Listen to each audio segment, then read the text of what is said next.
Primary TET interview ২০২৬ যে ৮টা জেলার ইন্টারভিউ হয়ে গেছে তাদেরকে কি আবার ইন্টারভিউ দিতে হবে? অভিজ্ঞ শিক্ষকরা কি বলছেন এই বিষয় নিয়ে? তো এটা নিয়ে কিছু কথা বলবো এই ভিডিওতে। তাই যারা ভিডিওটা দেখবেন ১ম থেকে শেষ পর্যন্ত অবশ্যই দেখবেন, তাহলেই বুঝতে পারবেন যে আমি কী বলতে চাইলাম। তো welcome to my YouTube channel education is life with Shubhadeep Patra. শিক্ষাই জীবন। আমরা প্রতিনিয়ত কিছু না কিছু শিখে চলেছি এবং সারা জীবন শিখে চলবো, কারণ শিক্ষার কোনো শেষ নেই। সবার প্রথম যেটা গুরুত্বপূর্ণ বিষয় সেটা হচ্ছে যে ৮টা জেলার যে ইন্টারভিউ হয়ে গেছে, প্রাইমারি ইন্টারভিউ প্রত্যেকে জানেন। যাদের হয়ে গেছে তারা বিশেষ করে এই প্রশ্নটা নিয়ে বেশি চিন্তা করেছেন। যাদের এখনও হয়নি তাদের এটা অতটা চিন্তা নেই। কিন্তু যাদের হয়ে গেছে তারা হয়তো সামান্য একটা চিন্তা করছেন যে আবার কি তাহলে প্রথম থেকে দিতে হবে? আমরা তো একবার ইন্টারভিউ দিয়ে দিয়েছি। হয়তো যাদের হয়তো ভালো হয়নি, হতেই পারে এরকম অনেকের ভালো হয়নি, তারা হয়তো ভাবছে যে আবার হলে ভালো। আর কিন্তু যাদের হয়তো ভালো করে ইন্টারভিউটা হয়েছেন, স্যাটিসফাইড রয়েছেন, তারা ভাবছেন যে আবার কি ইন্টারভিউ প্রথম থেকে শুরু হবে? এটা নিয়ে অভিজ্ঞ শিক্ষকরা কী বলছেন? দেখুন, আমার পরিচিত কিছু শিক্ষক রয়েছেন, অভিজ্ঞ শিক্ষক, আপনাদেরও থাকতে পারি। তাদেরকে আমি জিজ্ঞাসা করেছি, ৪-৫ জন শিক্ষককে আমি জিজ্ঞাসা করেছি।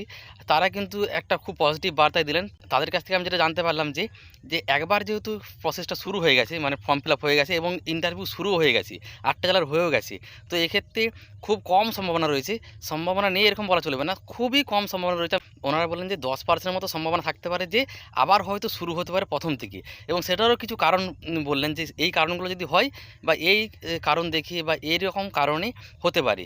কিন্তু প্রধানত যেটা বিষয় বললেন ওনারা, যে না হওয়ার চান্সটাই বেশি, যে ৮টা জেলার ইন্টারভিউ হয়ে গেছে সেগুলো আর হবে না, তার পরবর্তী যেই জেলাগুলো বাকি রয়েছে সেখান থেকে আবার শুরু হবে, আর নতুন করে ফর্ম ফিল আপও করতে হবে না।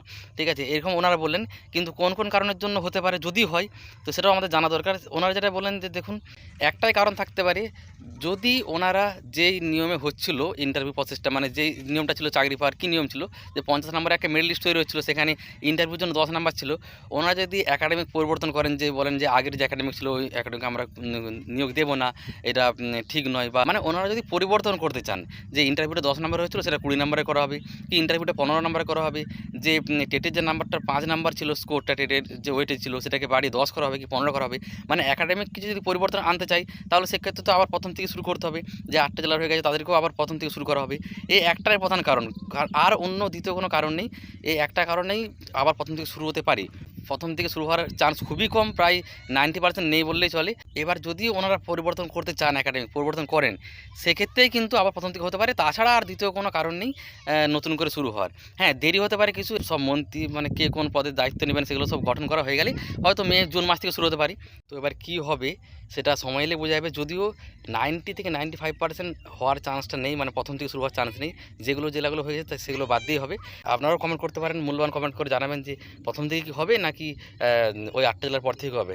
ওই শুধুমাত্র যদি একাডেমিক পরিবর্তন হয়, বিশাল কিছু পরিবর্তন হয় একাডেমিকের ক্ষেত্রে, যে টেটের ওয়েটেজটা বাড়ালো বা ইন্টারভিউ নম্বরটা একটু কমিয়ে দিল কি বাড়িয়ে দিল, ওই একাডেমিক যেটা রয়েছে 50 নম্বরে এখন ওয়েটেজটা যেটা মেরিট লিস্ট বের হয়, সেটা যদি পরিবর্তন হয় সেটাই একমাত্র কারণ। আর তাছাড়া দ্বিতীয় কোনো কারণ নেই। এমন নয় যে সরকার পরিবর্তন হয়েছে বলেই, শিক্ষামন্ত্রী পরিবর্তন হয়ে গেছে বলেই প্রথম থেকে হবে, এরকম কোনো কারণ নেই। এটা অভিজ্ঞ শিক্ষকরা বলেন, আমি কিন্তু বলছি না।